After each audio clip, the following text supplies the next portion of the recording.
അപ്പോൾ തേർഡ് മൊഡ്യൂളിലേക്ക് കിടക്കുകയാണ് silent Valley movement. Save Silent Valley movement ഞാൻ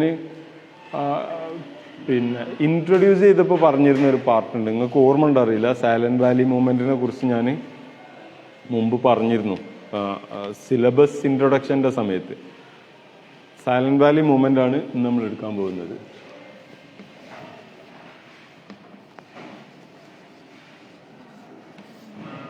സൈലന്റ് വാലി.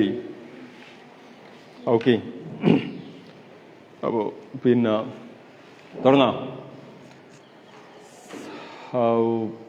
കുറേ പേര് വരാത്തുണ്ട്. എനിക്ക് അപ്പോൾ ഔദ്യോഗികമായിട്ട് അറിയിക്കുകയാണ്, ഏത് സമയത്ത് വേണമെങ്കിലും ഇനി ഗൂഗിൾ മീറ്റിലാകും. പിന്നെ ഈ ലൈവ് ഡെലിവറി എന്നുള്ളത് കട്ടാകും, അങ്ങനത്തെ പ്രശ്നങ്ങളുണ്ട്. ബെറ്റർ കോളേജിൽ വരുന്നതാണ് നിങ്ങൾക്ക് ബെറ്റർ എന്ന് തോന്നുന്നു. അപ്പോൾ സൈലന്റ് വാലി മൂവ്മെന്റിനെ കുറിച്ച് നിങ്ങൾക്ക് അറിയുന്നവരൊക്കെ ഒന്ന് പറഞ്ഞുണ്ടോ? കേട്ടെടുത്തോളം സാധനങ്ങൾ. സൈലന്റ് വാലി എവിടെയാണ്? പാലക്കാട് ജില്ലയിലാണ്. എന്താണ് സംഭവം? ഒരു എന്താണ് silent? What is Silent Valley? So the first one, what? Where? പാലക്കാടാണ് സ്ഥിതി ചെയ്യുന്നത്. ഇറ്റ്സ് എ നാഷണൽ പാർക്ക്, ദേശീയോദ്യാനം, നാഷണൽ പാർക്കാണ്. It's A national park. Next point മാത്രം കേട്ടോ പറയുന്നത്. നാഷണൽ പാർക്കാണ്. It's A forest. It's A biosphere also. It is A biosphere. Biosphere എന്നുണ്ടെങ്കിൽ ജൈവ വൈവിധ്യ മേഖലയായിട്ട് കണക്കാക്കുന്ന ഒരു സ്ഥലമാണ്. 1982 ഇത് നാഷണൽ പാർക്കായിട്ട് പറയുന്നത്. സെക്കൻഡ് ബിഗ്ഗസ്റ്റ് നാഷണൽ പാർക്കാണ് കേരളത്തിലെ. സെക്കൻഡ് ബിഗ്ഗസ്റ്റ് നാഷണൽ പാർക്ക്, വലിയ ഏരിയ നിൽക്കുന്നതാണ്. പാലക്കാട് സൈലന്റ് വാലി എന്ന് പറഞ്ഞിട്ടുണ്ടെങ്കിൽ silent Valley is A huge area. ഇപ്പോൾ തമിഴ്നാട്ടിൽ കർണാടകയുടെ കുട്ട എന്ന് പറയപ്പെടുന്ന അതിലൂടെ ഊട്ടിക്കൊക്കെ പോകട്ടോ, നല്ല രസമാണ്. തമിഴ്നാട്ടിലേക്ക് കയറാവുന്ന ഒരു റൂട്ട് അതിലുണ്ട്. ആരെങ്കിലും ബൈക്കൊക്കെ എടുത്ത് പോകാൻ പറ്റിയ അടിപൊളി സ്ഥലമാണ്. ഈ പാലക്കാട് എത്തിയിട്ട്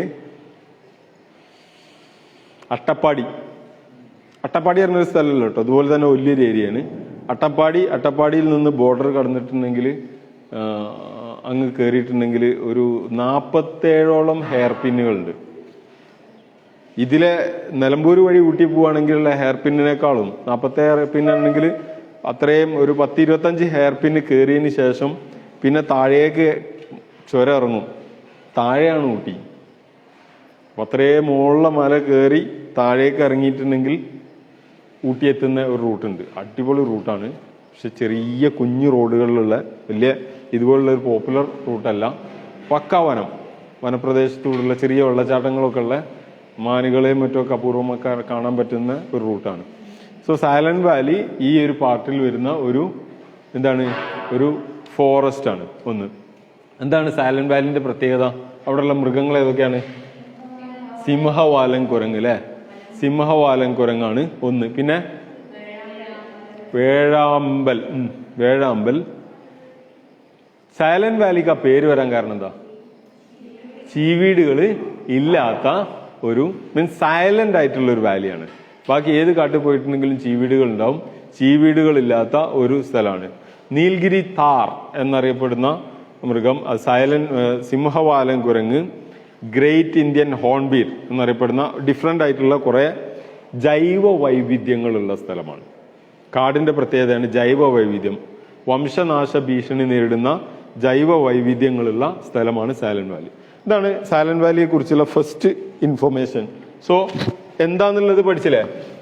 സൈലന്റ് വാലി എന്താന്നുള്ളതിനെ കുറിച്ചുള്ള ഒരു ധാരണ കിട്ടി. സൈലന്റ് വാലി ഈസ് എ കാട്, റൈറ്റ്. ഒന്നാമത്തെ point, it is a national ദേശീയോദ്യാനമാണ്. രണ്ടാമത്തെ ഇമ്പോർട്ടൻറ്റ് പോയിന്റ് ആണ് ദേശീയോദ്യാനമാണ്. അവിടെ ജൈവ വൈവിധ്യമുണ്ട്. ജൈവ വൈവിധ്യത്തിൽ ഏറ്റവും പ്രധാനപ്പെട്ടതാണ് എന്തിൻ്റെ? സിംഹവാലൻ കുരങ്ങന്മാരുണ്ട്. ഇങ്ങനെ കുറെ സാധനങ്ങളാണ് അതിൽ വരുന്നത്. Next, save Silent Valley movement. അതെന്താന്നുള്ളതിൻ്റെ ഒരു ബേസ് ആണ് അടുത്ത തരുന്നുണ്ട്. Save Silent Valley movement. Save Silent Valley movement next one.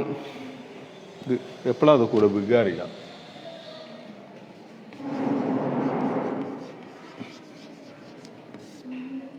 ഒന്നാമത്തേത് എന്ത് ഏത് എന്നുള്ളത് നമ്മൾ പറഞ്ഞു, വാട്ട് എന്നുള്ളത് പറഞ്ഞു അല്ലേ. നെക്സ്റ്റ് അതിന്റെ തന്നെ ഇതിന്റെ വാട്ട് ഈസ് ദ മൂവ്മെന്റ് എന്നുള്ളതാണ് അടുത്തത്.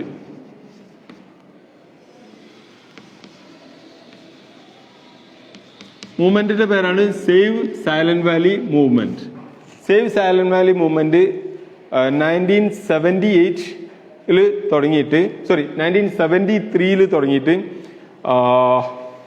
1982 വരെ ഉണ്ടായിരുന്ന കാലഘട്ടത്തിലാണ് ഈ ഒരു മൂവ്മെന്റ് ഏറ്റവും ടോപ്പ് ലെവലിൽ വരുന്നത്. 1973 സ്റ്റാർട്ട് ചെയ്യുന്നത്. 1973 സ്റ്റാർട്ട് ചെയ്യുന്ന മൂവ്മെന്റ് ആണ്. So we are going to study about the history of save Silent Valley movement. നമ്മൾ സൈലന്റ് വാലി മൂവ്മെന്റ് എന്താന്ന് അവിടുത്തെ കാട്ടിന്റെ ഭംഗിയും അവിടുത്തെ ടൂറും അവിടുത്തെ ടൂറിസ്റ്റ് പ്ലേസും അല്ല പറയുന്നത്, വേറെ പേപ്പറാണ്. നിങ്ങൾ പഠിച്ചിട്ടുണ്ടാവും. അവിടെ അടിപൊളി നല്ല ലൊക്കേഷനാണ്, ഒരുപാട് സാധനങ്ങൾ കാണാനുണ്ട്. പിന്നെ കാട്ടിനുള്ളിൽ തന്നെ ഗവൺമെന്റിന്റെ തന്നെ പ്രോജക്റ്റുകളുണ്ട്, ടൂറിസം പ്രോജക്റ്റ് ഉണ്ട്. നമ്മൾ പറയുന്നത് ആ ഭാഗമല്ല, നമ്മൾ സേവ് സൈലന്റ് വാലി മൂവ്മെന്റ് ആണ്. സേവ് സൈലന്റ് വാലി മൂവ്മെന്റിന്റെ ഹിസ്റ്ററിയാണ് പറയുന്നത്. So the history of save Silent Valley movement 2 പാർട്ടാക്കിയിട്ട് പഠിക്കാനുള്ള സൗകര്യത്തിന് വേണ്ടി ഞാൻ ഈ സാധനം പഠിക്കാനുള്ള സൗകര്യത്തിന് വേണ്ടി ഈ സേവ് സൈലന്റ് വാലി മൂവ്മെന്റിനെ പഠന സൗകര്യത്തിന് വേണ്ടി 2 പാർട്ടാക്കി തിരിക്കുകയാണ്. ഒന്ന് അതിന്റെ മൂവ്മെന്റിന്റെ ഹിസ്റ്ററിയാണ്. ആ മൂവ്മെന്റ് ആ പ്രോജക്റ്റ് സൈലന്റ് വാലി പ്രോജക്റ്റ്. രണ്ടാമത്തത് അതിന്റെ മൂവ്മെന്റ്, ഇതിനെതിരെയുള്ള മൂവ്മെന്റ്. ഇത് രണ്ടും സൈഡായിട്ട് ഇങ്ങനെ പോയിട്ടുണ്ടെങ്കിൽ കൃത്യമായിട്ട് വളരെ ഈസി ആയിട്ട് കിട്ടും. ഒന്ന് സൈലന്റ് വാലി പ്രോജക്റ്റ് എന്താണെന്നുള്ളത് നമ്മൾ മനസ്സിലാക്കണം. Right, what is Silent Valley project? And the second one, what was the history of the movement against this project. ഈ പ്രോജക്റ്റിനെതിരെ ഒരു movement simultaneously going through these both things. One side there will be a project, a hydraulic project, an electric project, and by the Department of Electricity of Government of Kerala that was started. That is part 1. ഒരു ഭാഗത്ത് തുടങ്ങുന്നു, വേറൊരു ഭാഗത്ത് തുടങ്ങി parallel ആയിക്കൊണ്ട് അതിനെതിരെ movement നടക്കുന്നു. ഇവർ തമ്മിലുള്ള മത്സരം. ഒരു ഭാഗത്ത് ഗവൺമെന്റിന്റെ പ്രോജക്റ്റ്, ഒരു ഭാഗത്ത് മൂവ്മെന്റ്. ഈ രണ്ടും ആ ഡേ ബൈ ഡേ ഒരു വളരെ ബ്രോഡായിട്ടുള്ള ഡേ ബൈ ഡേയിൽ നമ്മൾ നോക്കാം. ഒന്നാമത്തെ അപ്പം എന്ത് തുടങ്ങണം? മൂവ്മെന്റ് ആണോ പ്രോജക്റ്റ് ആണോ ആദ്യം തുടങ്ങേണ്ടി? പ്രോജക്റ്റ് തുടങ്ങണം. പ്രോജക്റ്റ് ആദ്യമായിട്ട് ഈ പ്രോജക്റ്റ്, ഈ ഒരു കൺസെപ്റ്റ് ആദ്യമായിട്ട് കൊണ്ടുവരുന്നത് it was in 1928 during British colonial period. 1928 first phase. 1928 first ആയിട്ട് ഈ ഒരു മൂവ്മെന്റിന്റെ ഈ പ്രോജക്റ്റ് കൊണ്ടുവരുന്നത്. The project is that A dam crossing Kunthipuzha or Kundi river. That is the project. A hydraulic project, dam Kundi river. ആ silent Valley കാട്ടിലൂടെ ഒഴുകുന്ന ഒരു പുഴയാണ് കുന്തിപ്പുഴ. കുന്തിപ്പുഴക്ക് കുറുകെ ഒരു ഡാം കെട്ടാൻ 1928 ബ്രിട്ടീഷുകാരുടെ കാലഘട്ടത്തിലാണ് തീരുമാനിക്കുന്നത്. എന്തിനാ ഡാം? ഇലക്ട്രിസിറ്റിക്ക്, കറണ്ട് ഉണ്ടാക്കാൻ വേണ്ടി ഒരു ഡാം ഉണ്ടാക്കാനുള്ള പ്രോജക്റ്റ് കൊണ്ടുവരുന്നു. പക്ഷേ it was not happened because of many problems. ഒന്ന് കാടാണ്, കാട്ടിൻ്റെ ഉള്ളിലെത്തണം. ആ കാലമാണ് കേട്ടോ, JCB ഒന്നും ഇല്ലാത്ത കാലമാണ്. അപ്പോൾ ഇതെത്തണം, ഒരുപാട് പ്രശ്നങ്ങളുണ്ട്. തൽക്കാലം അങ്ങനെ ഒരു പ്രോജക്റ്റ് സ്റ്റാർട്ട് ചെയ്യുന്നതിന്റെ ബേസ് കിടക്കുന്നത് ബ്രിട്ടീഷുകാരുടെ കാലഘട്ടത്തിലാണ്. അതങ്ങനെ ഒരു കടലാസിൽ കടന്ന ഒരു സ്വപ്ന പദ്ധതിയായിട്ട് അവിടെ ഒരു ഹൈഡ്രോളിക് പ്രോജക്റ്റ് എന്ന ജലവൈദ്യുത പദ്ധതി ആരംഭിക്കുന്നു. And that was the number 1. In stage number 2, Kerala സംസ്ഥാന രൂപീകരണത്തിന് ശേഷം 1958 എത്ര കൊല്ലം കഴിഞ്ഞു? കറക്റ്റാണ് ഇയർ. 28 38 കട്ട് ചെയ്താ 28 38 48 30 കൊല്ലം. അത് കണ്ടിന്യൂ ചെയ്യണ്ടോ? ഓക്കെ. 30 കൊല്ലത്തിന് ശേഷം ഈ കേരള സംസ്ഥാനം രൂപീകരിച്ച് ആദ്യത്തെ മിനിസ്ട്രി വന്ന് ആദ്യത്തെ പ്രൊജക്റ്റുകളിലൊന്നാണ് ഈ വൈദ്യുതി പ്രൊജക്ട് നടപ്പിലാക്കാനുള്ള സർവേ നടത്തുന്നു. So here comes the survey. കാട്ടിൽ ഇങ്ങനെ ഒരു ഹൈഡ്രോളിക് പ്രോജക്റ്റിന്റെ സർവേ ആരംഭിക്കുന്നു. ഈ സർവേ ബേസ് ചെയ്തുകൊണ്ട് 17 കോടിയുടെ ഒരു പ്രോജക്റ്റാണ്. 17 കോടി പറഞ്ഞാൽ അന്നത്തെ കാലത്ത് ഒരു പ്രൊജക്റ്റ് അല്ല കേട്ടോ. അറിയാലോ, മണാശ്ശേരിയിൽ നിന്ന് പുൽപ്പറമ്പ് വരെ അല്ല മണാശ്ശേരിയിൽ നിന്ന് കൊടിയത്തൂർ വഴി ചെറുവാടി വരെയുള്ള റോഡിന് എത്ര 40 കോടിയോ അങ്ങനെ തോന്നാണ് ഇപ്പം നീക്കിച്ച്. ഇതാണ് ഇപ്പോഴത്തെ കണക്ക്. 1 കിലോമീറ്ററിന് 5 കോടിയൊക്കെയാണ് ഇപ്പോഴത്തെ പ്രോജക്റ്റ് ഉണ്ടാവുക. 17 കോടിയുള്ളായിരുന്നു അന്ന് ഇത് തുടങ്ങുകയാണെങ്കിൽ. 17 കോടിക്ക് ഒരു 120 മെഗാവാട്ട് പ്രോജക്റ്റാണ്. 120 മെഗാവാട്ട് വൈദ്യുതി ഉൽപ്പാദിപ്പിക്കുന്ന ഒരു പ്രോജക്റ്റ് ആരംഭിക്കുകയും ചെയ്തു. പ്രോജക്റ്റിന്റെ സർവേ ആരംഭിച്ചു. നെക്സ്റ്റ് സ്റ്റേജ് 1973 ഇതൊരു പ്രൊജക്റ്റായിട്ട് ഈ 17 ക്രോറിന്റെ 17 കോടിന്റെ ഒരു പ്രൊജക്റ്റായിട്ട് ഈ പിന്നെ വൈദ്യുതി ബോർഡ് തീരുമാനിക്കുന്നത്. ഇറ്റ് വാസ് ഈ 17 ക്രോർ 1973 ഫേസ് നമ്പർ 3. ഈ സർവേയുടെ അടിസ്ഥാനത്തിൽ ഒരു പ്രോജക്റ്റ് ബൈ KSEB. KSEBയുടെ പ്രൊജക്റ്റാണ്. KSEB ഇങ്ങനെ ഒരു പ്രോജക്റ്റ് കൊണ്ടുവരുന്നു, നടപ്പാക്കാൻ തീരുമാനിച്ചു. 1928 മുതൽ കടലാസിലുണ്ടായിരുന്ന 1958 പിന്നെ സർവേ ചെയ്ത് തുടങ്ങിയിട്ടുള്ള പ്രോജക്റ്റ് 1973 നടപ്പിലാക്കാൻ തീരുമാനിച്ചു. റെഡി അല്ലേ? ക്ലിയർ അല്ലേ? കറക്റ്റ് പോണ്ടല്ലോ അല്ലേ? അങ്ങനെ ഇത് പ്രോജക്റ്റ് തീരുമാനിച്ച് ഇത് കറക്റ്റ് വന്നപ്പോഴാണ് ആൾക്കാർ പഠിക്കാൻ തുടങ്ങി ഇതെന്താ പ്രോജക്റ്റ് എന്ന്. അങ്ങനെ നോക്കുമ്പോഴാണ് ഇതിങ്ങനെ ഒഴുകുന്ന കൊന്തിപ്പുഴയാണ്. ഓക്കെ, ഇവിടെ എന്താ കെട്ടാൻ പോകുന്നത്? ഡാം കെട്ടാണ്.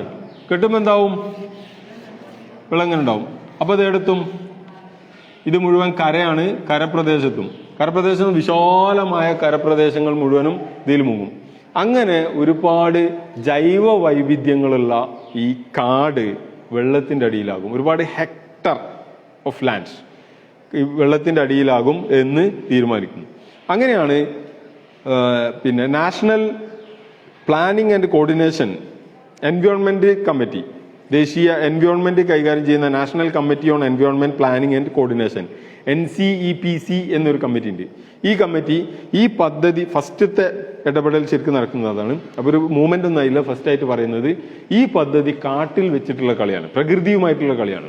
അതുകൊണ്ട് ഈ പദ്ധതി നടപ്പിലാക്കുകയാണെങ്കിൽ 17 കാര്യങ്ങൾ ശ്രദ്ധിക്കണം. 17 കാര്യങ്ങൾ ശ്രദ്ധിച്ചുകൊണ്ട് നടപ്പിലാക്കാവൂ എന്ന ഒരു മുന്നറിയിപ്പ് നൽകി. പക്ഷേ ഈ സമയത്താവുമ്പോഴാണ് KSEB started to cutting the trees and started the project. മരം മുറിക്കൽ ആരംഭിച്ചു. ഇവിടെ എന്താരംഭിച്ചു? ഒന്നാമത്തെ ഘട്ടം എന്താണ്? മരം മുറിക്കണം. ആ കാട്ടിലേക്കുള്ള മരം, ആ റോഡ് ഉണ്ടാക്കാൻ തുടങ്ങി. ഇങ്ങനെ പ്രോജക്റ്റ് ആരംഭിച്ചു. ആ പ്രോജക്റ്റ് തുടങ്ങി. സോ ഹിയർ കംസ്, ഇവിടെയാണ് മൂവ്മെന്റ് ആരംഭിക്കുന്നത്. 1973 1973 മൂവ്മെന്റ് ആരംഭിക്കുകയാണ്. റെഡി? 1973 മൂവ്മെന്റ് ഇത് പഠിക്കുന്ന ആൾക്കാർ പഠിച്ചിട്ട് ഒന്നാമത്തെ ആള് number 1 Romulus Whitaker first person. Romulus Whitaker എന്ന പ്രകൃതി സംരക്ഷകനായിരുന്നു, ഒരു നാച്ചുറൽ ആക്ടിവിസ്റ്റ് ആയിരുന്നു റോമുലസ് വിറ്റാക്കർ. മദ്രാസ് ബേസ്ഡ് ആയിരുന്നു. മൂപ്പരുടെ മെയിൻ ഏരിയ ഈ ക്രൊക്കോഡൈൽ പാർക്കായിരുന്നു. ക്രൊക്കോഡൈൽ പാർക്ക് പറഞ്ഞാൽ മുതലകളെ സംരക്ഷിക്കുക, ഇതിന്റെ ഒരാളായിരുന്നു. He has made the first statement. Actually he was not the first person, പക്ഷെ മൂപ്പരാണ് അറിയപ്പെടുന്ന വളരെ പ്രധാനപ്പെട്ട ഒരാള് ഈ വിഷയത്തിൽ ഇടപെടുകയും സിംഹവാലൻ കുരങ്ങുകളെ സംരക്ഷിക്കണം എന്നാവശ്യപ്പെടുകയും ചെയ്തു. So first person Romulus Whittaker. Ramla എന്നിട്ട് ഓർത്തുവെച്ചാൽ മതി. എന്താ പ്രശ്നം? സിംഹവാലൻ കുരങ്ങിനെ സംരക്ഷിക്കണം എന്നുള്ളതായിരുന്നു മൂപ്പരുടെ ആവശ്യമായിട്ടുണ്ടായിരുന്നത്. സിംഹവാലൻ കുരങ്ങളെ സംരക്ഷിച്ചുകൊണ്ട് ഈ മേഖല സംരക്ഷിക്കണം എന്നാവശ്യപ്പെട്ടുകൊണ്ട് വംശനാശ ഭീഷണി നേരിടുന്ന അപൂർവ ഇനം ജീവിവർഗങ്ങളുള്ള സ്ഥലമാണ്. അതുകൊണ്ട് ഇവിടെ ഇത് നടത്തരുത് എന്ന് പറയുന്നു. സെക്കൻഡ്, പിന്നെ ഒരുപാട് സംഭവ വികാസങ്ങൾ നടക്കുന്നുണ്ട്, ഒരുപാട് ചർച്ചകൾ നടക്കുന്നുണ്ട്. ഈ ഒരു ഘട്ടത്തിൽ പിന്നെ ഒരു 4-5 വർഷം തന്നെ ചർച്ചകളാണ്, പക്ഷെ വലിയ ഇഷ്യൂസ് നടക്കുന്നില്ല. 1975-77 വരെ വലിയ ചർച്ചകളൊന്നും നടക്കില്ല. കാരണം എന്താ? 1975-77 വരെ ഇതുമായിട്ട് ബന്ധപ്പെട്ട് വലിയ മൂവ്മെന്റുകൾ നടക്കുന്നില്ല. കാരണം എന്താ? അവിടെ നമ്മൾ ഹിസ്റ്ററി എങ്ങനെ കണക്ട് ചെയ്ത് പോകേണ്ടത്. വേറൊരു സംഭവം നടക്കുന്നുണ്ട് ആ സമയത്ത്. അടിയന്തരാവസ്ഥയാണ്. അടിയന്തരാവസ്ഥേൻ്റെ അടുത്ത് ഗവൺമെന്റിനെതിരെ എന്തോ പറഞ്ഞിട്ടുണ്ടെങ്കിൽ ജയിലിൽ പോകും. അതുകൊണ്ട് തന്നെ വലിയൊരു ഗ്യാപ്പ് കാണാം ഈ 73-ൽ. ഈ പ്രൊജക്റ്റ് മുന്നോട്ട് പോകുന്നില്ല കാര്യമായിട്ട്. അങ്ങനെ പിന്നെ വലിയ ചർച്ചകൾ നടക്കുന്നില്ല. 1977 1977 that was KFRA. Thrissur based ആയിട്ടുള്ള കേരള ഫോറസ്റ്റ് റിസർച്ച് എന്താ പറയാ ഇൻസ്റ്റിറ്റ്യൂട്ട്, KFRI ആട്ടോ. KFRA എന്നാണ് പറയലേ. കേരള ഫോറസ്റ്റ് റിസർച്ച് ഇൻസ്റ്റിറ്റ്യൂട്ട് ഇപ്പോഴും ഉണ്ട്. ഈ ഫോറസ്റ്റ് ഗാർഡല്ല, ഫോറസ്റ്റ് ഓഫീസറൊക്കെ ആവാൻ അവിടെ നിന്നുള്ള ഫോറസ്ട്രി എന്നുള്ള കോഴ്സാണ് പാസ്സാവേണ്ടത്. MSc BSc forestry sir Syed കോളേജിലൊക്കെ ഉള്ളത്. അത് കഴിഞ്ഞാൽ പിന്നെ MSc ഫോറസ്ട്രി, അതിൽ PhD, അതിൽ ഗവേഷണം നടത്തുന്ന കാടന്മാരുണ്ടാക്കുന്ന സ്ഥലമാണ് KFRA. KFRAയിലെ കുട്ടികളും അവിടുത്തെ റിസർച്ച് സ്കോളേഴ്സും അവിടുത്തെ അധ്യാപകരും ഈ സ്ഥലത്തെക്കുറിച്ച് പഠിച്ചതിന് ശേഷം അവര് ഇതൊരു ജൈവ വൈവിധ്യ മേഖലയാക്കി സംരക്ഷിക്കണമെന്ന് ആവശ്യപ്പെട്ടു. They asked to preserve this area. So this group asked to preservation. Preservation ആണ് ഇവർ ആവശ്യപ്പെട്ട ഒരു കാര്യം. എന്തായിട്ടാ പ്രിസർവ് ചെയ്യേണ്ടത്? പ്രിസർവ്ഡ് ഫോറസ്റ്റ് ആക്കി ഇത് നിലനിർത്തണം എന്ന് ആവശ്യപ്പെട്ടു. And it was in again the fourth step 1978. ഇവിടെ ഇത് തുടങ്ങിയ സമയത്ത് തന്നെ ഇവിടെ സെൻട്രൽ ഗവൺമെന്റിന്റെ അപ്രൂവൽ. ഈ ഹൈഡ്രോളിക് പ്രോജക്റ്റ് തുടങ്ങണമെങ്കിൽ ഇങ്ങനത്തെ പ്രോജക്റ്റ് ഇപ്പോൾ നമ്മൾ ഇവിടെ വയനാട്ടിലേക്ക് തുരങ്കം ഉണ്ടാക്കാൻ പോകുന്നുണ്ടായിരുന്നല്ലോ, തുരങ്കപാത. അത് കേരള ഗവൺമെന്റ് സ്വന്തം വിചാരിച്ചാൽ നടക്കൂല. സെൻട്രൽ ഗവൺമെന്റിന്റെ അനുമതി വേണം. കാരണം കാട്ടിലൂടെയുള്ള കളിയാണ്. കാട് അത് വയനാട് മുത്തങ്ങ നാഷണൽ ഫോറസ്റ്റ് ആണ്. നാഷണൽ ഫോറസ്റ്റിന്റെ ഉള്ളിലൂടെ കളി കളിക്കണമെങ്കിൽ എന്ത് വേണം? കാട്ടിനുള്ളിലൂടെ കയറണമെങ്കിലൊക്കെ ഗവൺമെന്റിന്റെ, സെൻട്രൽ ഗവൺമെന്റിന്റെയും കേന്ദ്ര പരിസ്ഥിതി വകുപ്പിന്റെയും ഒക്കെ പഠനവും നിർദ്ദേശവും വേണം. അത് വെച്ച് നോക്കുമ്പോൾ ഇവിടെ ഇത് കിട്ടിയിട്ടുണ്ടായിരുന്നില്ല. 1978 സെൻട്രൽ ഗവൺമെന്റിന്റെ ഇന്ദിരാഗാന്ധിയുടെ, ഒന്നുകൂടി കൃത്യമായി പറഞ്ഞാൽ ഇന്ദിരാഗാന്ധിയുടെ അനുമതി ലഭിച്ചു. അങ്ങനെ പ്രോജക്റ്റ് നടപ്പാക്കാൻ തീരുമാനിച്ചു. ഈ ഒരു ഘട്ടത്തിലാണ് നെക്സ്റ്റ് ഈ ഒരു വർഷം തന്നെ 1978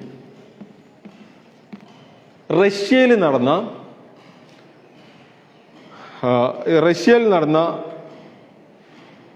international union for conservation of nature, IUCN. നിങ്ങളെ ബുക്കിലുള്ള അതേ പാറ്റേണിലാട്ടോ ഞാൻ പോകുന്ന. പാറ്റേൺ ഒന്ന് പൊളിക്കണ്ടെന്നേ ഉള്ളൂ. നിങ്ങൾക്ക് നിങ്ങളെ ആ ഗൈഡിലുള്ള സാധനം വായിച്ചാൽ മതിയാവും. പക്ഷെ നിങ്ങൾ പെട്ടെന്ന് ഗ്രാസ്പ് ചെയ്യാനാണ് ഞാൻ 2 പീസാക്കുന്നത്. നിങ്ങൾ അതും ഇതും കൂടി വെച്ചിട്ടുണ്ടെങ്കിൽ ഈസി ആയിട്ട് ഈ സാധനം കിട്ടും. ഇത് മിക്സ് ചെയ്തിട്ട് അതിൽ കിടക്കുന്നത്. ഈ മിക്സ് ചെയ്തതിനെ ഞാൻ 2 പീസാക്കി മാറ്റിയത്, അത്രേ ഉള്ളൂ. ഞാൻ കൂടുതൽ കാര്യമായിട്ട് കയറ്റുന്നില്ല, കയറ്റാതിരിക്കാൻ ശ്രദ്ധിക്കുക. ഒരുപാട് കഥ പറയാണ്ട്, ഞാൻ പറയാതെ പരമാവധി ശ്രമിക്കുകയാണ്. International union for conservation of environment അല്ലേ, IUCN നാച്ചർ. ഇതിന്റെ സമ്മേളനം നടന്നു, ഒരു അന്തർദേശീയ സമ്മേളനമാണ്. ഈ സമ്മേളനത്തിൽ സൈലന്റ് വാലി ചർച്ചയ്ക്ക് വന്നു. റഷ്യയിലാണ്, USSRലാണ്. ആ ചർച്ചയിൽ വരികയും ഈ കുരങ്ങുകളെ സംരക്ഷിക്കണം, അതുപോലെ തന്നെ അവിടുത്തെ പ്രകൃതി വൈവിധ്യം സംരക്ഷിക്കണം എന്ന് ആവശ്യപ്പെട്ടു. This was the next step. അങ്ങനെ നെക്സ്റ്റ് അതേപോലെ തന്നെ ഇറ്റ് വാസ് ഇൻ 1979 1978 ഇത് ശരിക്കും ഗവൺമെന്റിന്റെ രണ്ടിന്റെയും നടുവിൽ വരുന്ന ഒരു സാധനമാണ്, ഗവൺമെന്റിന്റെ സാധനമാണ്. പ്രകൃതി സംരക്ഷണ നിയമം പാസാക്കി. ശരിക്കും ഇതിനെ ബാധിക്കുന്നതാണ്. ഇതിന്റെ നടുവിൽ എഴുതേണ്ടി വരും. ഇതിന്റെ ഒരു ടേണിംഗ് പോയിന്റ് ആണ്. ദാറ്റ് ഈസ് പ്രകൃതി സംരക്ഷണ നിയമം, natural conservation policy. Central government natural conservation policy നടപ്പിലാക്കുകയും ഇതിന്റെ അടിസ്ഥാനത്തിൽ ഇത് സംരക്ഷിക്കാൻ തീരുമാനിക്കുകയും ചെയ്തു. എന്നാൽ പ്രൊജക്ട് മുന്നോട്ട് കൊണ്ടുപോകാൻ തീരുമാനിച്ചു. ഈ കൺസർവേഷൻ ഇതൊക്കെ ശ്രദ്ധിച്ചുകൊണ്ട് പ്രൊജക്ട് കൊണ്ടുപോകാൻ തീരുമാനിച്ചു. ഇവിടെയാണ് മൂവ്മെന്റ് ശക്തിപ്പെടുന്നത്. മൂവ്മെന്റ് തുടങ്ങുന്നത് 1973-ലാണെങ്കിലും മൂവ്മെന്റ് ശക്തിപ്പെടുന്നത് 1978-ലാണ്. 1978 ആവുമ്പം ഈ മൂവ്മെന്റ് അതിന്റെ പീക്ക് ലെവലിലേക്ക് എത്തുന്നു. 77 അത് അടിയന്തരാവസ്ഥ കഴിഞ്ഞു, പുതിയ കോൺഗ്രസ് മിനിസ്ട്രി വന്നു, കെ കരുണാകരന് ആയി, സെൻട്രലിൽ ഈ ഇന്ദിരാഗാന്ധി ശക്തയായിട്ട് ഉയർന്നു വന്നു, പവർഫുൾ ആയിട്ടുള്ള ഒരു മിനിസ്ട്രി വരുന്നു. അങ്ങനെ ഈ പദ്ധതി നടപ്പിലാക്കാൻ തീരുമാനിച്ചു. ഇവിടെയാണ് ശരിക്കും മൂവ്മെന്റ്, സേവ് സാലൻ വാലി മൂവ്മെന്റ് എന്ന മൂവ്മെന്റ് അതിന്റെ ടോപ്പ് ലെവലിലേക്ക് ശക്തിപ്പെട്ടു വരുന്നത് 1978-ലാണ്. അപ്പൊ ഇനി 78-ലെ കഥ നമുക്ക് 78 മുതലുള്ള കഥ നമുക്ക് ഒന്ന് നോക്കാം. ഇതിന്റെ ഒരു കൾമിനേഷൻ ആയിട്ട് നമുക്ക് ഈ മൂവ്മെന്റിനെ കാണാം. ഒന്നാമത്തത് ഈ ഘട്ടത്തിൽ വന്ന പുതിയ കഥാപാത്രങ്ങളിൽ ഒന്നാണ് കേരള ശാസ്ത്ര സാഹിത്യ പരിഷത്ത്.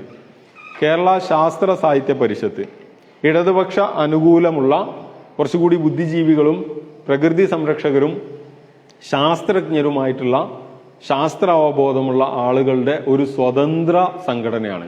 CPM-ന്റെ സംഘടനയല്ല, പക്ഷെ ഇടതുപക്ഷ അനുകൂലമായിട്ടുള്ള ഒരു സ്വതന്ത്ര സംഘടനയാണ് കേരള ശാസ്ത്ര സാഹിത്യ പരിഷത്ത്. യുറീക്ക എന്ന് പറഞ്ഞിട്ടുള്ള പണ്ടത്തെ നമ്മളെ പുസ്തകത്തിൽ വായിക്കുന്ന ബുക്കൊക്കെ കിട്ടുന്ന ഒരു സാധനം. ഈ സംഘടന ഏറ്റെടുത്തു, ഇത് നടപ്പിലാക്കരുത് എന്നാവശ്യപ്പെട്ടു. ഒന്നാമത്തത്. And it was in the same time the second person, that is literary field. സാഹിത്യകാരന്മാർ. ഒന്ന് ഇത് ശാസ്ത്ര ബുദ്ധിജീവികളാണ്, മറ്റൊന്ന് സാഹിത്യകാരന്മാർ. ഇത് ശാസ്ത്രമാണ്, ഇത് സാഹിത്യമാണ്. സാഹിത്യകാരന്മാര് ഈ മേഖലയിലേക്ക് കടന്നു വന്നു. ആദ്യഘട്ടത്തിൽ കൈകാര്യം ചെയ്തത് ശാസ്ത്രജ്ഞന്മാരായിരുന്നു. ശാസ്ത്രജ്ഞന്മാർ ഇതിൽ ലേഖനം എഴുതി. അതിൽ ഏറ്റവും പ്രധാനപ്പെട്ട ആള് പ്രൊഫസർ MK പ്രസാദ് ആയിരുന്നു. ബുക്കിലില്ലേ പ്രൊഫസർ MK പ്രസാദ്. MK പ്രസാദിന്റെ ഒരു ആർട്ടിക്കിൾ വന്നു. അത് ഏത് ലെവലിലെ ആർട്ടിക്കിളാ? അത് ശാസ്ത്രമാണ്. അതിന്റെ മറ്റേ സാധനമൊക്കെ പറഞ്ഞിട്ട് ഇങ്ങനെ മനുഷ്യന്മാർക്ക് തിരിയാത്ത, മീൻസ് സാധാരണക്കാരന് തിരിയാത്തൊരു സാധനമാണ്. അങ്ങനെ MK പ്രസാദിനെ പോലുള്ള പ്രമുഖരായ ബുദ്ധിജീവികളുടെ ആർട്ടിക്കിൾ വന്നു. ഇത് ആര് വായിച്ചു? സാഹിത്യകാരന്മാർ വായിച്ചു. സാഹിത്യകാരന്മാരിൽ കുറച്ച് പ്രകൃതി ബോധമുള്ള കുറച്ച് ആൾക്കാരുണ്ടായിരുന്നു. ഇതിൽ ഏറ്റവും പ്രധാനപ്പെട്ട ആളായിരുന്നു സുഗതകുമാരി. കഴിഞ്ഞ ആഴ്ച മരണപ്പെട്ട സുഗതകുമാരി ടീച്ചർ. സുഗതകുമാരി ടീച്ചർ ഈ MK പ്രസാദിനെ പോയി കണ്ടു. അങ്ങനെ തിരുവനന്തപുരത്തെത്തി. തിരുവനന്തപുരത്ത് നിന്ന് സുഗതകുമാരി ടീച്ചറും അന്നത്തെ പ്രധാനപ്പെട്ട സാഹിത്യകാരന്മാരും ഒരുമിച്ച് കൂടി. അന്നുണ്ടായിരുന്നു ONV കുറുപ്പ്, കടമ്മനിട്ട, ഒരുപാട് പേരുണ്ടായിരുന്നു. 1-2 പേര് ഞാൻ പറഞ്ഞുതരാം. NV കൃഷ്ണവാര്യർ, കടമ്മനിട്ട, വിഷ്ണു നാരായണൻ നമ്പൂതിരി തുടങ്ങിയ ആളുകളെല്ലാവരും കൂടെ ചേർന്നുകൊണ്ട് ഈ പ്രകൃതി സംരക്ഷണത്തെക്കുറിച്ച് എഴുതാനും പ്രവർത്തിക്കാനും തീരുമാനിച്ചു. And they formed an organisation, they registered an organisation, that is what is called Prakriti Samrakshana സമിതി. ബുക്കിലില്ലേ പ്രകൃതി സംരക്ഷണ സമിതി എന്നൊരു സംഘടന രൂപീകരിച്ചു. ഇവരെഴുതി, ഇവരത് ഏറ്റെടുത്തു. പ്രകൃതി സംരക്ഷണ സമിതി സാഹിത്യകാരന്മാരുടെ സംഘടനയാണ്. ONV കുറുപ്പുണ്ട്, നല്ല കവിയായിരുന്നു. പിന്നെ സുഗതകുമാരി ടീച്ചറുണ്ട്, NVയെ പോലുള്ള ആളുകളുണ്ട്. ഇങ്ങനെ പ്രമുഖരായ ആളുകൾ ചേർന്നുണ്ട്. അതുപോലെ തന്നെ P ഗോവിന്ദപിള്ള ആണെങ്കിൽ അന്നത്തെ കമ്മ്യൂണിസ്റ്റ് താത്വികാചാര്യനാണ്. അന്ന് PG എന്നാണ് വിളിക്കുക.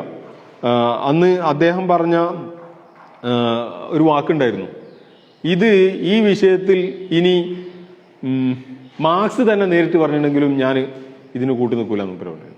മാർക്സ് നേരിട്ട് വന്നിട്ട് മരിച്ചോടത്തുനിന്ന് കബർന്ന് എണീറ്റ് വന്നിട്ട് ഇത് നടപ്പിലാക്കാൻ പറഞ്ഞിട്ടുണ്ടെങ്കിലും ആ രീതിയിൽ അത്രയും ശക്തമായിട്ട് സാഹിത്യകാരന്മാർ ഇത് എഴുതാൻ തുടങ്ങി. സാഹിത്യകാരന്മാർ ഇത് എഴുതാൻ തുടങ്ങിയതോടുകൂടി it has become a very popular movement. പോപ്പുലറായി.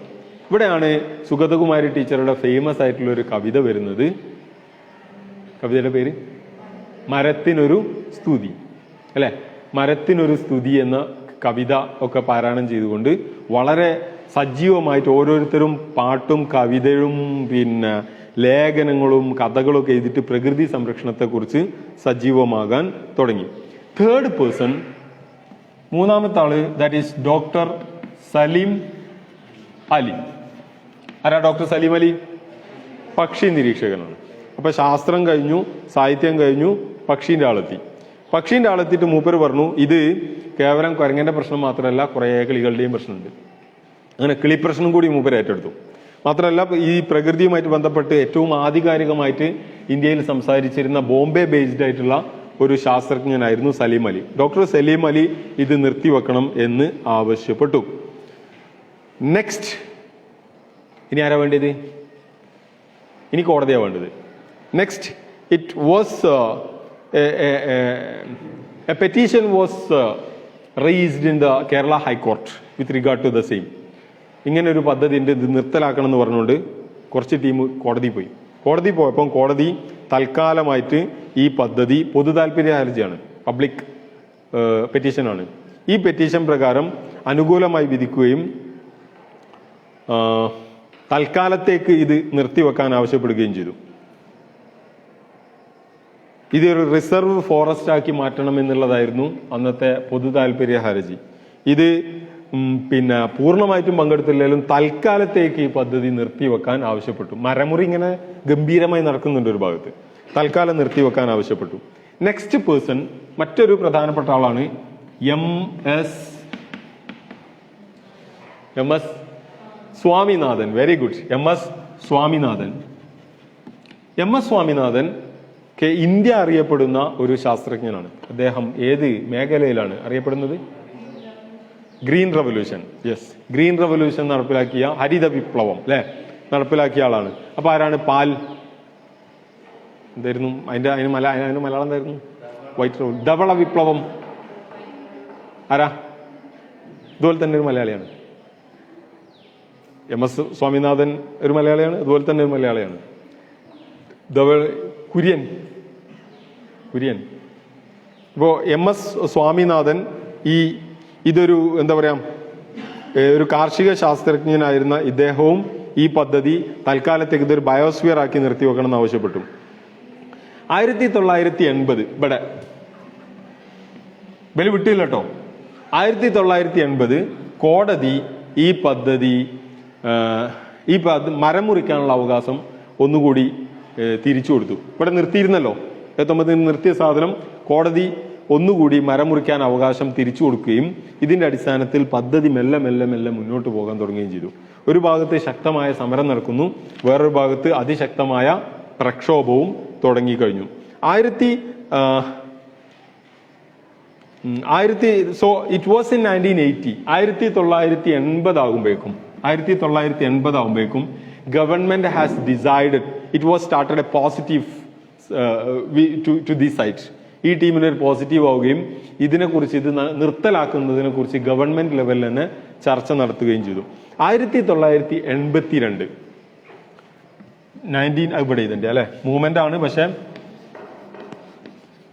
1982 Kerala government decided to hold the project. ഈ പ്രോജക്റ്റ് നിർത്തിവെക്കാൻ ആരംഭിച്ചു. എന്നിട്ട് ഒരു പുതിയ കമ്മിറ്റിയെ തീരുമാനിച്ചു. MGK Menon Committee. MGK Menon Committee will study over the project. ഈ പ്രോജക്റ്റിനെ കുറിച്ച് പഠിക്കുകയും ഇതിന്റെ അടിസ്ഥാനത്തിൽ ഈ പദ്ധതി നടപ്പിലാക്കണമോ എന്ന് പഠിക്കാൻ തീരുമാനിച്ചു. And the committee asked the government to stop the project, to withdraw from the project, and asked the government to follow up the process of continuing this as a biosphere, as a national park. ഒരു national പാർക്കാക്കി buffer zone ആക്കി നിലനിർത്താൻ ആവശ്യപ്പെടുകയും ചെയ്തു. ഇതിന്റെ അടിസ്ഥാനത്തിൽ it was an important year, that was 1983. 1983 November. ഇഷ്ടം പോലെ year വന്നിട്ടുണ്ട് അല്ലെ, ഒന്നിങ്ങനെ പഠിച്ചു വെക്കേണ്ടി വരാം. 1983 നവംബറിൽ ഈ പ്രോജക്റ്റ് പൂർണ്ണമായി നിർത്തുകയും ഈ പ്രദേശം ഒരു നാഷണൽ പാർക്കായിട്ട് പ്രഖ്യാപിക്കുകയും ചെയ്തു. It was announced as A national park. It was in 1983 it was announced as A national park. പിന്നെ നാഷണൽ പാർക്കായിട്ട് ഉദ്ഘാടനം ചെയ്യേണ്ടിയിരുന്നു ഇന്ദിരാഗാന്ധിനെയാണ് നിശ്ചയിച്ചിരുന്നത്. 1983 പ്രഖ്യാപിക്കുന്നത്. 84 ഇന്ദിരാഗാന്ധി മരണപ്പെടുകയാണ്. 84 ഒക്ടോബർ ആകുമ്പോൾ മരണപ്പെടുകയാണ്. അതുകൊണ്ട് ഈ പ്രോജക്റ്റ് ഇന്ദിരാഗാന്ധിക്ക് വരാൻ പറ്റിയില്ല. ഈ 83 നവംബർ മാസത്തിൽ നാഷണൽ പാർക്കായി പ്രഖ്യാപിച്ചതോടുകൂടി ഈ പരിപാടി പൂർണ്ണമായിട്ടും സ്റ്റോപ്പ് ചെയ്തു. ഇതാണ് സൈലന്റ് വാലി പ്രൊജക്ടിന്റെ ഒരു ഓവറോൾ. ഇനി ഇത് നമ്മൾ ഇത് എഴുതി കഴിഞ്ഞാൽ ഇതിന്റെ ഇമ്പാക്ട് എന്താണെന്നുള്ളതാണ്. What is the impact of ആ ഒരൊറ്റ സാധനം കൂടിയും നമുക്ക് ഓർത്തേക്കാം. What is the impact of this Silent Valley movement? ഒറ്റ പാരഗ്രാഫിൽ കൺക്ലൂഷൻ ആണ് ഇതിൻ്റെ ഇമ്പാക്ട്.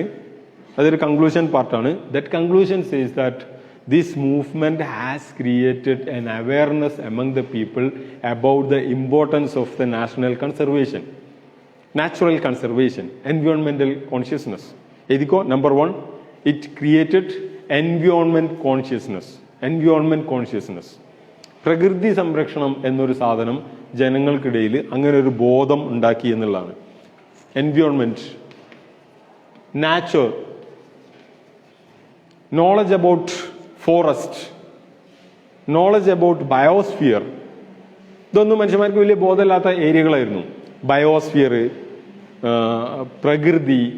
പ്രകൃതിക്കുള്ളിൽ കാട്ടിൻ്റെ ഉള്ളിൽ എന്തൊക്കെ മൃഗങ്ങൾ, ആവാസ വ്യവസ്ഥ എന്നാൽ എന്താണ്, അത് എന്തിനാണ് സംരക്ഷിക്കുന്നത്, അത് സംരക്ഷിച്ചിട്ടില്ലെങ്കിൽ എന്താണ്, മനുഷ്യന് ചുറ്റിട്ടാ കറങ്ങുന്ന ലൈറ്റും ഫാനും ആണോ കുരങ്ങനാണോ പ്രധാനം ചോദ്യമായിരുന്നു. ആദ്യഘട്ടത്തിൽ പൊതുജനങ്ങൾ മുഴുവനും ഇവർക്കെതിരായിരുന്നു ഒരു പരിധി വരെ. കാരണം എന്താ വെച്ചിട്ടുണ്ടെങ്കിൽ മനുഷ്യന് കറണ്ടാണോ കുരങ്ങനാണോ എന്ന് വെച്ചിട്ടുണ്ടെങ്കിൽ ഒരു 4 കുരങ്ങനടിച്ച് അത്താപ്പം എന്താണെന്ന് ഉണ്ടായിരുന്നത്. ഇല്ലെങ്കിൽ എന്തപ്പോൾ കുറച്ച് വെള്ളം കയറിയിട്ട് മനുഷ്യനൊന്നും താമസിക്കുന്ന സ്ഥലമല്ലോ, ഫ്ലാറ്റും പൊരിയൊന്നും അല്ലല്ലോ പോകുന്നത്, കാടല്ലേ പോകുന്നത്. കാട് ഇപ്പോൾ കുറച്ചൊരു വെള്ളത്തിൽ മുങ്ങിയപ്പോൾ എന്താ ഇങ്ങനെ ചിന്തിച്ചു കൊടുത്തുനിന്ന് ഈ കാടുണ്ടെങ്കിൽ മാത്രമേ വെള്ളം ഉണ്ടാവുള്ളൂ, വെള്ളം ഉണ്ടെങ്കിലല്ലേ എന്തുണ്ടാവുള്ളൂ, കറണ്ട് ഉണ്ടാക്കാൻ പറ്റുള്ളൂ, കാടുണ്ടെങ്കിൽ മാത്രമേ പ്രകൃതി ഉണ്ടാകാൻ പറ്റുള്ളൂ, അപ്പോഴേ മഴ പെയ്യുള്ളൂ. അന്നത്തെ കാലത്ത് ഒരു ചർച്ചയിലാണ് മറ്റേ സീരിയാജിന്റെ ഒരു വിറ്റ് എന്നിട്ടുള്ളത്. ഇത് കാട് വെട്ടിത്തെളിക്കുന്നതിനെതിരെ ഭയങ്കര ഇത് നടക്കുമ്പോൾ അതെന്തിനാ കാട് വെട്ടിത്തെളിക്കരുത് പറഞ്ഞത്, കാട് വെട്ടി തെളിച്ചിട്ടുണ്ടെങ്കിൽ പിന്നെ മഴ പെയ്യൂല, അങ്ങനെ പിന്നെ എങ്ങനെ കടലിൽ മഴ ചെയ്യണമെന്ന് വെച്ചിന്. കടലിൽ മഴ ഉണ്ടല്ലോ, കടലിൽ കാടുണ്ടോ മരം ഉണ്ടോ വെച്ചിന്. ജാതി ചോദ്യമൊക്കെ ചോദിച്ചിരുന്നു. പക്ഷെ കാടും പ്രകൃതിയെ കുറിച്ചുള്ള കൃത്യമായ ധാരണ ഉണ്ടാക്കി എന്നുള്ളതാണ് ഒന്ന്. രണ്ടാമത്തത് അതേപോലെ തന്നെ ഈ സാഹിത്യകാരന്മാര് ഈ പ്രകൃതി സംരക്ഷണം പോലുള്ള അങ്ങനെയുള്ള ആൾക്കാരുണ്ടല്ലോ, താല്പര്യം ഉള്ളവരുണ്ട്. ഈ പ്രകൃതി സംരക്ഷണ മേഖലയിൽ ഒരു ഐക്യപ്പെടൽ ആരുടെ, ഈ സാഹിത്യകാരന്മാരുടെയും ശാസ്ത്രജ്ഞരുടെയും വിദ്യാർത്ഥികളുടെയും ഗവേഷകരുടെയും എല്ലാം ഒരു ഐക്യപ്പെടൽ കേരളം ആദ്യമായിട്ട് കണ്ടിട്ടുള്ളതും ഈ മൂവ്മെന്റിലാണ്. And it was the beginning point of the discussion about environment versus development. ഈ ഒരു ഡിസ്കഷൻ കേരളം മൂന്നാമത്താണ്, എൻവയോൺമെന്റ് വേഴ്സസ് ഡെവലപ്മെന്റ്. ഇനി വരാൻ പോകുന്ന നമ്മളുടെ ക്ലാസ്സുകളൊക്കെ അതാണ്. പ്രകൃതിയാണോ വലുത്, ഡെവലപ്മെന്റ് ആണോ, വികസന വിരോധി. That will be the tag which the people has to be faced whenever they were racing against this type of project. വികസന വിരോധികൾ, ചടിക്ക് പേര് വരും നിങ്ങൾക്ക്. വികസന വിരോധികളാവുന്ന ഈ ഒരു സാധനം വന്നു എന്നുള്ളതാണ് ഇതിന്റെ പ്രത്യേകത. So this is about this Silent Valley movement. അപ്പോൾ ഒന്നുകൂടി നോക്കാം ഓക്കെ അല്ലേ. സോ ഇവിടെ തന്നെ തുടങ്ങുകയാണ്. സൈലന്റ് വാലി മൂവ്മെന്റിനെ കുറിച്ചാണ് നമ്മൾ പറഞ്ഞത്. സൈലന്റ് വാലി മൂവ്മെന്റിനെ കുറിച്ച് പറയുമ്പം ആദ്യം തന്നെ എന്താണ് സൈലന്റ് വാലി പ്രോജക്റ്റ് എന്നുള്ളതാണ് ആദ്യം പറയേണ്ടത്. എന്താണ് സൈലന്റ് വാലി എന്നുള്ളതാണ് ആദ്യം. എന്താണ് സൈലന്റ് വാലി? സൈലന്റ് വാലി എന്ന് പറഞ്ഞിട്ടുണ്ടെങ്കിൽ ഒരു കാടാണ്. ഏത് ജില്ലയിലാണ് കാട്? പാലക്കാട് ജില്ലയിലാണ്. എന്തിനാണ് സൈലന്റ് വാലി എന്ന് പറയുന്നത്? അവിടെ ചീവീടുകളില്ല. അവിടുത്തെ പ്രത്യേകത എന്താണ്? അവിടെ ഒരുപാട് വെറൈറ്റി സസ്യങ്ങളും ജീവികളും ഉണ്ട്. അതിൽ ഏറ്റവും പ്രധാനപ്പെട്ടതാണ് സിംഹവാലൻ കുരങ്ങ്. വേറെയും ഒരുപാട് സാധനങ്ങളുണ്ട്. പിന്നെ എന്താണ് ഈ പ്രോജക്റ്റ്? അടുത്തത് പ്രോജക്റ്റ് പറഞ്ഞാൽ അവിടെ ഒരു കുന്തിപ്പുഴ എന്ന് പറഞ്ഞൊരു പുഴ ഉണ്ട്. ഈ പുഴക്ക് കുറുകെ ഒരു ഡാം ഉണ്ടാക്കും. ഈ ഡാം ഉണ്ടാക്കിയിട്ടുണ്ടെങ്കിൽ ആ സമയത്ത് ഏറ്റവും കൂടുതൽ എപ്പോഴും നേരിടുന്ന പ്രശ്നമാണ് വൈദ്യുതി പ്രതിസന്ധി തീർക്കാൻ 120 മെഗാവാട്ട് വൈദ്യുതി ഉണ്ടാക്കാനുള്ള ഒരു പ്രോജക്റ്റാണ് സൈലന്റ് വാലി പ്രോജക്റ്റ് 5. ഇനി എന്താണ് ആ പ്രോജക്റ്റിന്റെ ഒരു ഹിസ്റ്ററിയാണ് പറയുന്നത്. 1928 ബ്രിട്ടീഷുകാരുടെ കാലഘട്ടത്തിൽ തന്നെ ഇങ്ങനെ ഒരു സ്ഥലം ഐഡന്റിഫൈ ചെയ്തിരുന്നു. ഇഷ്ടം പോലെ വെള്ളം കിട്ടുന്ന നല്ലൊരു പ്രോജക്റ്റ് ആയിട്ട് അന്ന് തന്നെ കണക്കാക്കിയിരുന്നു. പക്ഷെ അത് കടലാസിൽ മാത്രം ഉണ്ടായിരുന്ന ആ പ്രോജക്റ്റ് 1957 കേരള സംസ്ഥാനം ഉണ്ടാവുകയും തുടർന്ന് പുതിയൊരു ഗവൺമെന്റ് വരികയും ചെയ്തപ്പം ആദ്യഘട്ടത്തിൽ തന്നെ ഇവിടെ ഒരു സർവേ നടത്താൻ തീരുമാനിച്ചു. ആരാ സർവേ നടത്തുന്നത്? KSEB, Kerala state electricity board ഇങ്ങനെ ഒരു പ്രോജക്റ്റ് കൊണ്ടുവന്നു. പിന്നെയും കുറേ വർഷങ്ങൾ ആ പ്രൊജക്റ്റുമായിട്ടുള്ള ചർച്ച നടന്നു. 1973 17 കോടി രൂപ മുടക്കിക്കൊണ്ട് 120 മെഗാവാട്ട് വൈദ്യുതി ഉൽപ്പാദിപ്പിക്കുന്ന ഒരു ഹൈഡ്രോളിക് പ്രോജക്റ്റ് നടത്താൻ തീരുമാനിക്കുകയും അതിന്റെ ഭാഗമായിട്ട് മരം മുറിക്കൽ ആരംഭിക്കുകയും ചെയ്തു. മീൻസ് പ്രോജക്റ്റ് സ്റ്റാർട്ട് ചെയ്തു. മരം മുറിക്കൽ ആരംഭിച്ചതോടുകൂടി ആര് ഇളകി? നാട്ടുകാർ ഇളകി. അങ്ങനെ ഈ ഭാഗത്താണ് അടുത്തത് വരുന്നത്. അങ്ങനെ മൂവ്മെന്റ് ചെറിയ തോതിൽ തുടങ്ങി. ആദ്യഘട്ടത്തിൽ തന്നെ ഇതിനെക്കുറിച്ചുള്ള ചർച്ചകൾ ശാസ്ത്രജ്ഞന്മാരും മറ്റും ഇടപെട്ടു. അങ്ങനെ ചെറിയ തോതിൽ ചർച്ചകൾ നടന്നു. അപ്പോഴേക്കും 73, 74, 75 അടിയന്തരാവസ്ഥയായി. അടിയന്തരാവസ്ഥ കാലമായപ്പോഴേക്കും ഇതിനെക്കുറിച്ചുള്ള ചർച്ചകളൊക്കെ അത്ര ഇല്ലാതാവുകയും വലിയ പ്രൊജക്റ്റുകളൊന്നും നടക്കാതിരിക്കുകയും ചെയ്തു. 1978 ഇത് കഴിഞ്ഞതോടുകൂടി തന്നെ ഇവിടെ ആദ്യഘട്ടത്തിൽ ഇറങ്ങിയ ഒരാളാണ് റോമുലസ് വിറ്റാക്കർ എന്ന ക്രോക്കോഡൈൽ പാർക്കിന്റെ ഒരു പ്രകൃതി സംരക്ഷണമായിരുന്നു. 1977 ഈ സമരം സജീവമാകുന്നത് നമുക്ക് കാണാൻ കഴിയും. അങ്ങനെയാണ് ഒരു ടീം പോയിട്ട് കോടതിയിൽ കേസ് കൊടുത്തു. ഇത് നടപ്പിലാക്കരുത് പറഞ്ഞു. കോടതി തൽക്കാലം നിർത്തിവെക്കാൻ പറഞ്ഞു. വീണ്ടും മരം മുറിക്കാനുള്ള അവകാശം കിട്ടി. ഇങ്ങനെ ഒരു രീതിയിൽ പോകുന്നു. 1978 പ്രകൃതിയുമായിട്ട് ബന്ധപ്പെട്ട ശാസ്ത്രജ്ഞന്മാര് ഈ വിഷയം പഠിക്കുകയും ഒരുപാട് ലേഖനങ്ങൾ എഴുതുകയും ചെയ്തു. ജനങ്ങളുമായിട്ട് ഇടപെട്ട് പ്രവർത്തിക്കുന്ന പ്രകൃതി സംരക്ഷകരുടെ കൂട്ടായ്മയായ കേരള ശാസ്ത്ര സാഹിത്യ പരിഷത്ത് പോലുള്ളവരും ക്ലബ്ബുകളുമൊക്കെ ഈ വിഷയം ഏറ്റെടുത്തു. അതോടുകൂടി ജനങ്ങളോട് ഏറ്റവും കൂടുതൽ ഈസി ആയിട്ട് കൺവേ ചെയ്യുന്ന സാഹിത്യകാരന്മാർ ഈ വിഷയം ഏറ്റെടുക്കുകയും അങ്ങനെ കേരളത്തിൽ ആദ്യമായിട്ട് സാഹിത്യകാരന്മാരുടെ നേതൃത്വത്തിൽ ഒരു രജിസ്റ്റേർഡ് സംഘടന രൂപീകരിച്ചു. കേരള പ്രകൃതി സംരക്ഷണ സമിതി. ആരായിരുന്നു നേതാക്കള്? ONV Kurup, Sugathakumari teacher, P Govindapillai, ഇടതുപക്ഷക്കാരനാണ് P ഗോവിന്ദപിള്ള, NV കൃഷ്ണവാര്യർ തുടങ്ങിയിട്ടുള്ള പ്രമുഖരായ ആളുകൾ ചേർന്നുകൊണ്ട് പ്രകൃതി സംരക്ഷണ രൂപീകരിക്കുകയും അവരുടെ എല്ലാവരുടെയും നേതൃത്വത്തിൽ ഇത് നടക്കുകയും ചെയ്തു. 1977 KFRI, കേരള ഫോറസ്റ്റ് റിസർച്ച് ഇൻസ്റ്റിറ്റ്യൂട്ടിലെ വിദ്യാർത്ഥികളും ഗവേഷകരും അവിടെ എത്തിയിട്ട് പഠനം നടത്തിയിട്ട് ഇത് വലിയ പ്രകൃതി ആഘാതം സൃഷ്ടിക്കുന്നതാണെന്ന് പറഞ്ഞു. അങ്ങനെ ഈ മൂവ്മെന്റ് ശക്തിപ്പെട്ടതോടുകൂടി ജനകീയമായൊരു പ്രശ്നമായി മാറുകയും 1980 തലക്കാലത്തേക്ക് ഈ പരിപാടി നിർത്തിവെക്കാൻ തീരുമാനിക്കുകയും ചെയ്തു. 1982 ഗവൺമെന്റ് ഈ പരിപാടി നിർത്തിവെച്ചതായിട്ട് അറിയിക്കുകയും 1983 നവംബർ മാസത്തിൽ ഔദ്യോഗികമായി ഈ പ്രോജക്റ്റ് നിർത്തുകയും പകരം ഈ സ്ഥലം നാഷണൽ പാർക്കായിട്ട് പ്രഖ്യാപിക്കുകയും ചെയ്തു. ഈ നാഷണൽ പാർക്കായി പ്രഖ്യാപിച്ചതോടുകൂടി ഈ ഭാഗത്ത് ഇനി ഇത്തരം പ്രവർത്തനങ്ങൾ നടത്താൻ പാടില്ല എന്ന രീതിയിലേക്ക് വരികയും ചെയ്തു. ഈ പ്രോജക്റ്റിനെ കൊണ്ട് കിട്ടിയിട്ടുള്ള ഏറ്റവും പ്രധാനപ്പെട്ട പോസിറ്റീവ്, ജനങ്ങൾക്ക് കുരങ്ങനാണോ കറണ്ടാണോ വലുത് എന്ന ചോദ്യത്തിന് കുരങ്ങനാണ് വലുത്, കറണ്ട് പിന്നെ മതി എന്നും കറണ്ട് ഉണ്ടാക്കണമെങ്കിൽ കുരങ്ങൻ വേണമെന്നുമുള്ള പ്രാഥമിക ബോധമുണ്ടായി. അതെങ്ങനെയാണ് കുരങ്ങനും കറണ്ടും തമ്മിലുള്ള ബന്ധം? കുരങ്ങനല്ല പ്രധാനം, പക്ഷെ കുരങ്ങനും ജൈവ വൈവിധ്യങ്ങളും എല്ലാം അടങ്ങിയ കാട്, ഈ കാടുണ്ടെങ്കിൽ മാത്രമേ നമുക്ക് നാടുണ്ടാവുകയുള്ളൂ എന്ന ഒരു ധാരണ ജനങ്ങൾക്ക് കൃത്യമായിട്ടുണ്ടായി. പ്രകൃതിയെക്കുറിച്ചുള്ള ബോധമുണ്ടായി. ശാസ്ത്രജ്ഞന്മാരും ലിറ്റററി ആക്ടിവിസ്റ്റുകളും ആക്ടിവിസത്തിലേക്ക് ഇറങ്ങി എന്നുള്ളതാണ്. അങ്ങനെ സജീവമായി കേരളത്തിലെ പിൽക്കാലത്ത് ഉയർന്നു വന്ന ജനകീയ സമരങ്ങളുടെ എല്ലാം അടിത്തറയായി മാറിയത് ഈ സൈലന്റ് വാലി മൂവ്മെന്റ് ആണ് എന്നുള്ളതാണ് സൈലന്റ് വാലി മൂവ്മെന്റിന്റെ ഏറ്റവും പ്രധാനപ്പെട്ട ഒരു ഇമ്പോർട്ടൻസ്. സോ അത് കട്ട് ചെയ്താളാ.